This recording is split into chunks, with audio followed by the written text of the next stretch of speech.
good to be here. It's good to see you. For those who are in the auditorium, good to see you. For those who are tuning in, I can't see you, but you can see me, so it's good to have you with us. It does not matter. Babe, could you get the remote from Reggie and turn that TV on in the back for me? It does not matter what that... Okay, that might have really... Okay, it does not matter what that this drawing is actually of a centering connecting rod. That makes no difference.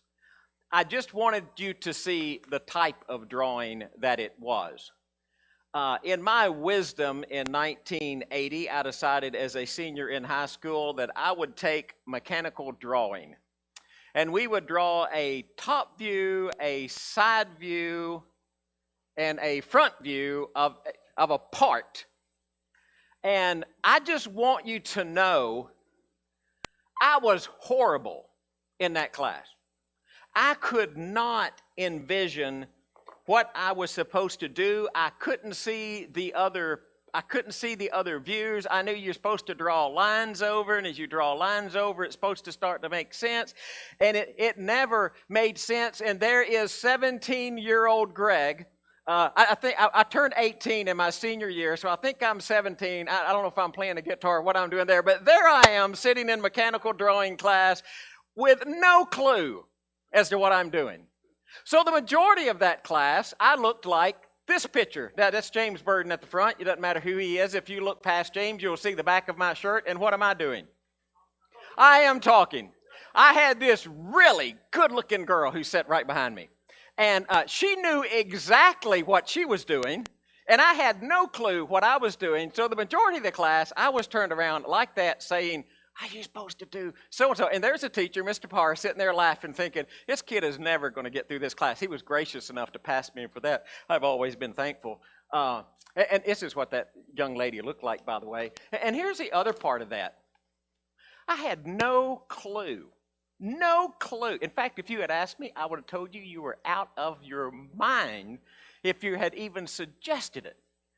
I had no clue that girl who was telling me how to do a drawing was going to end up being my wife. I had no clue I was going to marry that girl. And if you had asked her, if you had said to that girl, when you get older, you're going to marry that guy, she would have laughed in your face. Now, we weren't in each other's plans. I was going off to Lipscomb, she was going off there. We didn't, and it wasn't like I was turned around trying to get a date. Hey, why are you supposed to do this, right? We had several classes together, had no clue, had no idea how all that was going to handle. And it's just like, now, I do want to go on record, just so you know. I think in my heart that it was God's plan I was going to marry that girl. I just didn't know it yet, right? And we talk about plans, and we start going out with plans. We say, we're going to do this, we're going to do that. And we ask each other stuff like that all the time, don't we? Even little kids. We'll grab a little kid out here. What are you going to be when you grow up? Right? They don't know what they're going to be when they grow up. You don't know what you're going to be when you grow up. Quit asking. My worst question, and I've tried not to ask this one. Kid getting ready to go to college, what do we ask? Hey, what are you going to study? What are you going to major in? They don't know what they're going to major in, and half of them that go major in something aren't going to do that when they get out anyway.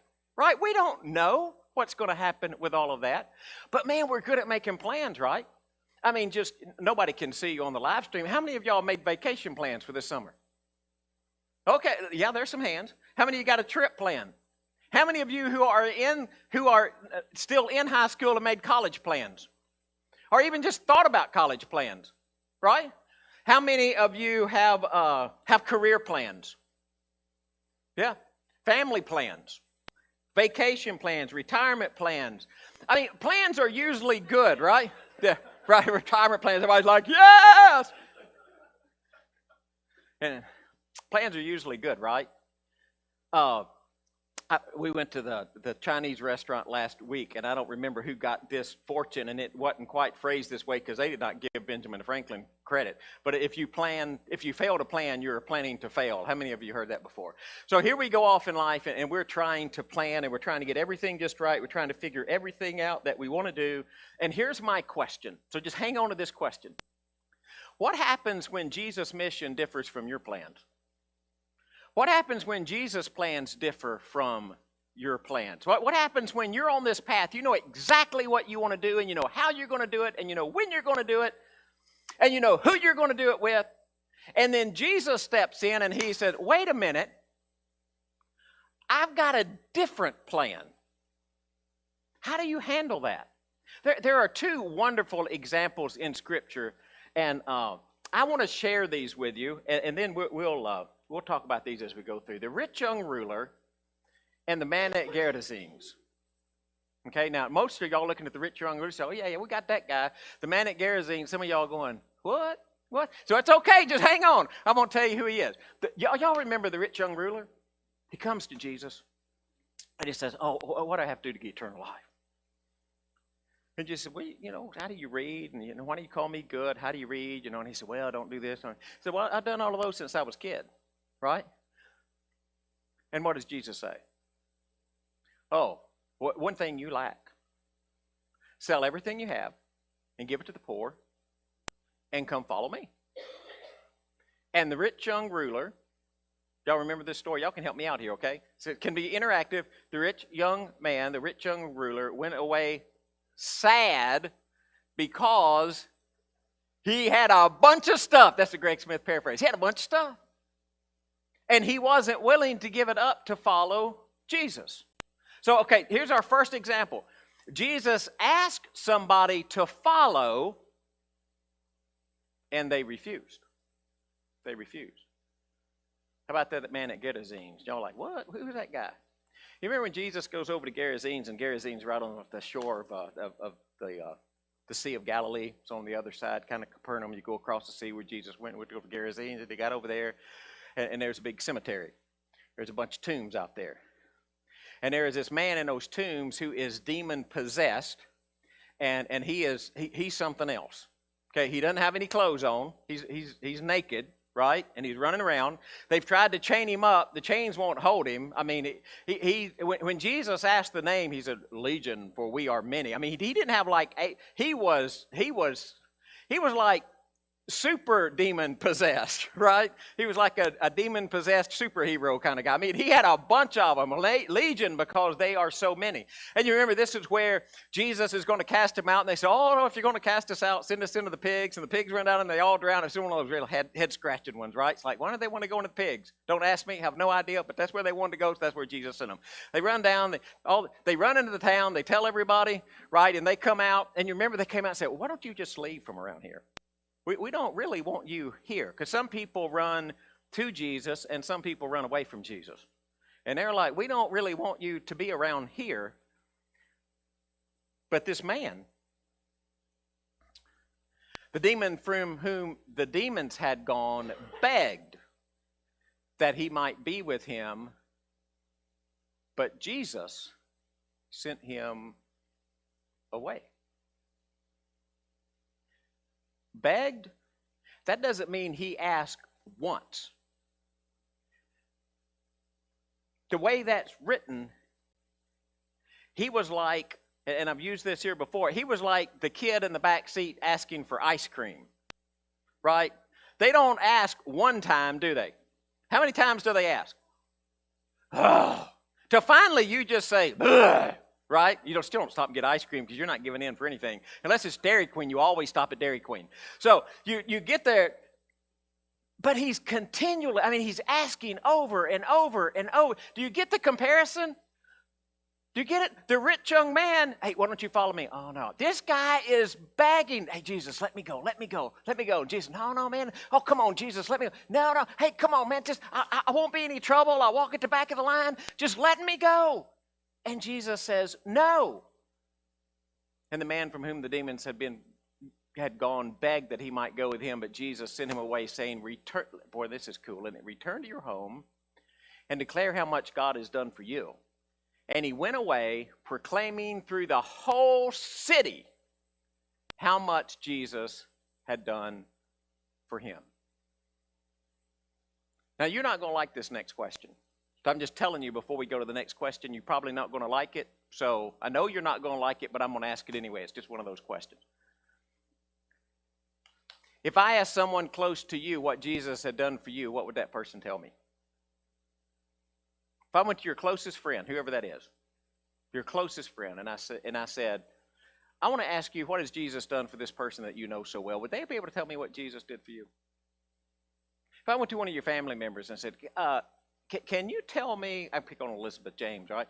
So Elizabeth, if I go to your family, I got to pick on somebody, right? And you're right there, so it's okay, right? And Elizabeth, I know she's fine with that. I wouldn't ask her. But if I went to Elizabeth's family and I said, what's Jesus done for Elizabeth? Would they be able to tell me? What kind of answer would I get? Boy, and I tell you, now, I'd like to do the preacher thing, right, and tell you, well, everybody you went and talked to about me, they'd give you exactly the right answer. But that'd be a lie. I couldn't do that, right? Because there are people that I probably need, just get the probably out. There are people I need to talk to about Jesus. I haven't talked to them yet. I haven't told them what Jesus has done for me. I need to fix that. That man from whom the demons had been cast out, I mean, do you think, this is subjective. Okay, and I know this is kind of outside the text, but y'all give me a little bit of rope to hang myself. You think he was happy? You think if Frank was one of his friends, you think that guy walked up and said, man, let me tell you what Jesus did for me? I don't think it'd be like that at all. I think he'd be jumping up and down, man, I met this guy, Jesus, and he cast all these demons out, and look at me now, man. You remember when they went to see him out by the tombs? He was clothed and in his right mind. I mean, that's pretty big stuff, right? In fact, I pray for some of y'all getting y'all's right mind, but Jesus hasn't answered that prayer yet. So here's the comparison. Jesus asked the rich young ruler to follow, and he refused. The man from Gadarenes asked to follow, and Jesus refused. Wouldn't let him follow. Go to your hometown, tell your own people. Man, and I started thinking about those two guys. He was just looking at it from an earthly perspective. One man had everything. I mean, think about the terminology. Rich, young, ruler. Okay, did y'all get all of that? I sent my dad a birthday card, and I was there yesterday when he got it, and he said, Diane may have to remember and help me, but it said something like this, you can be anything that you want to be, and you got time for all that kind of stuff unless you want to be young or rich, and it's too late for that. Right? Rich, young, ruler. He was young. Man, a young man. Not an old rich ruler. Rich. Do you have world stuff? I mean, he had a lot. I don't know how much a lot is, but it was a lot, right? So you're young, you have wealth. What's that third one? Ruler. Hey, where are you on the social totem pole? Whoop, I don't know how far up he was, but he's not at the bottom, right? Rich, young ruler. There were millions of people in Jesus' day who were young men who wanted to be rich, young rulers because mark of success. Had everything. Except looking back on it, he didn't have anything, did he? How about that man from Gadarenes? What did he have? Okay, he's naked. He's not in his right mind. He's demon-possessed. He's living out in the tombs. I would venture to guess he's not getting invited to a lot of parties, and he's not getting invited over to very many people's houses for dinner, right? Like, if you were planning something in that city, he's probably not the top of the guest list. Honestly, if you look at that guy, he basically had nothing. Nothing. You know what keeps a lot of people from finding Jesus? They got too much. They've just got too much. They don't realize how much they need him.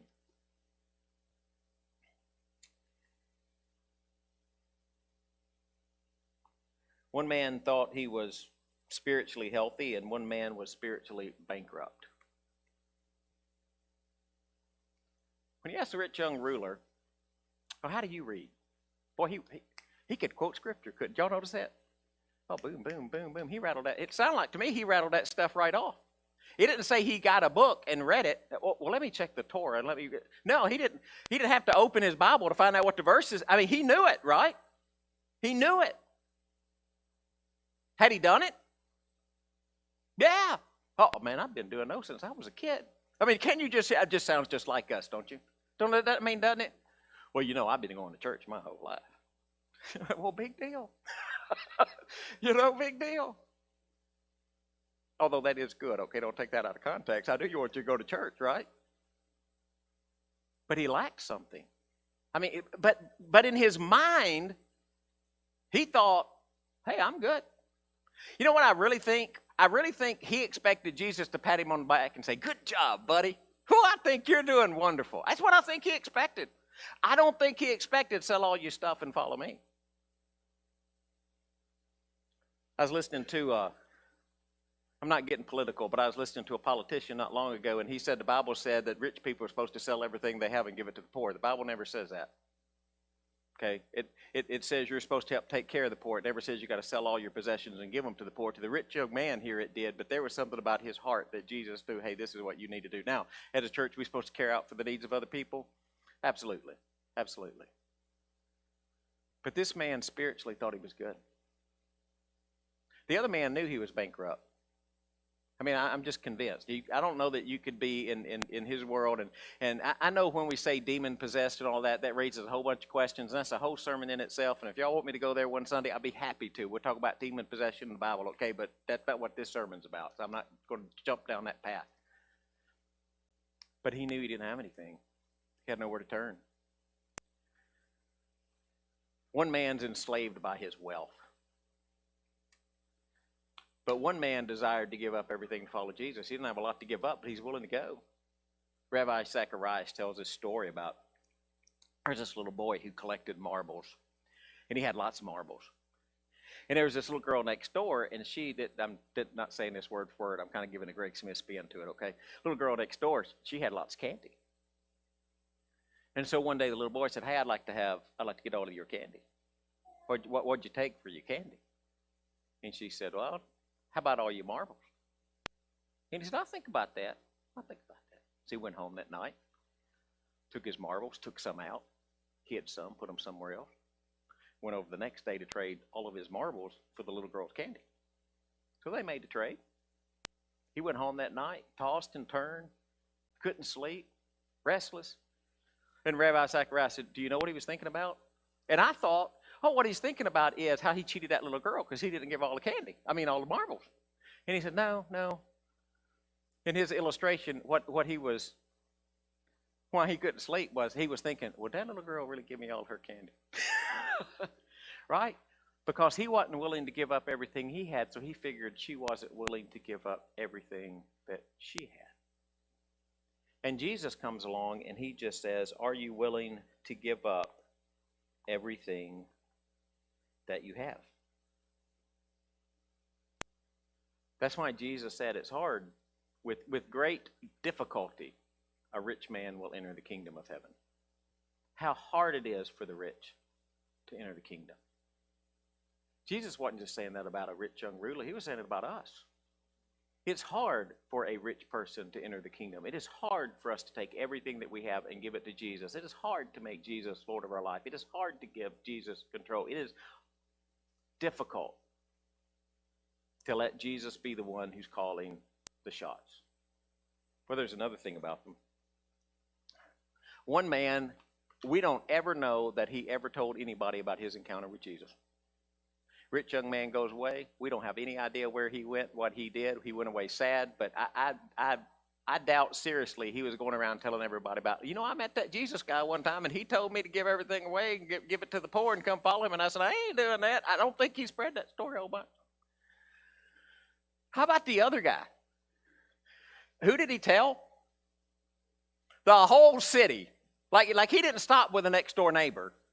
He went to the next house, the next house, the next house. Everybody, the whole city. He just can't stop telling people what Jesus has done for him. Because he was so thankful. So we start asking for things. So I've got a little here's my little lesson. If something's outside of God's will, to be prepared for a no answer, even if you pray persistently. So you say, well, this is what I want, so I'm just going to keep praying until God gives it to me. It's kind of like we misapply the parable of the persistent, that she kept going to the ruler saying, well, if you'll give it to him. Finally, he said, okay, I give up. I'll just give it to you to shut you up. right? That's the Greg Smith paraphrase of that parable. God's not like that. The point of that parable is not, so some people read that parable and say, well, if you bug God enough, God will give you what you want. That is not what that parable is about. That parable is about if somebody who is ruthless knows how to give good gifts, surely God knows how to give good gifts, because that's what Jesus says, right? But if you get a no answer, do you know that's actually a yes answer? And you're like, okay, you lost me. If you pray, Jesus, let your will be done, what answer do you get? Yes. Okay. Jesus goes to the garden. He said, Father, let your will be done. What answer did Jesus get? Oh, no, got a no. No, he got a yes. He got a yes. So what happens with our plans? Maybe we got life all laid out. Maybe know exactly where we're going. Maybe we got our retirement date circled on our calendar. I got a 25-year contract, right? So my retirement date's supposed to be circled on the calendar. Now, there is some confusion about my 25-year contract. Some people say it expires at 25 years, and then there's another group who say every time we mention it, it extends at 25 years. So if y'all, I'll be dead long before my contract runs out. I don't know how that worked. And I know that's a running joke here, but I love you guys. All right, but so I got my retirement date circled, my 25-year contract, unless somebody else is going to hire me, and I'm going to be so old by then, nobody else is going to want me, right? Okay, so maybe you got your retirement date circled, or maybe you've got what you want to do after retirement circled, or maybe you've got a wedding date circled, or maybe you've got this is the day I go to college, or maybe you've got this is the day I graduate from college, this is the day I get my first job, hey, this is the next big promotion coming up, and I know I'm going to get that big promotion, this is the next big birthday. I don't know what you have circled on your plans. All I'm asking is that you take those plans and you sit down and you say, Jesus, can we make sure that these plans line up with your plans? What if you were the man from whom the demons had been cast out, and you were begging with Jesus to go, and Jesus was saying, listen, I know you want to go. It's Greg Smith paraphrase again. I know you want to go, but that's just not what I've called you to. You think he was disappointed? I got a feeling there was just a little disappointment. Did he go home resentful? He could have said, well, Jesus, if you're not going to let me do it the way that I want to do it, then I'm just not going to do it at all. He didn't do that, did he? Well, God, I'm okay with your plans as long as I get to do this. No, it didn't work out that way. When your plans change, when God sends you down a different path, can you just have that joy and exuberance and excitement of just saying, God, just lead me. Just lead me. We decided we're trying to come up with invitation song. Invitation songs are really hard to come up with in sermons. I just want y'all to know. But Nathan said, how about he leadeth me? And I thought, man, isn't that appropriate? Yeah, he leadeth me. When you sing the words to this song, don't just sing the words to this song. Think about the words to this song. Does he really lead you? And when you get to that last verse, man, that last verse is powerful. When my task on earth is done, when you get to that verse, does he lead you? And are you allowing him to lead exactly where he knows you need to go? Let's stand and sing, and if you have a need, just come forward. He leadeth me, oh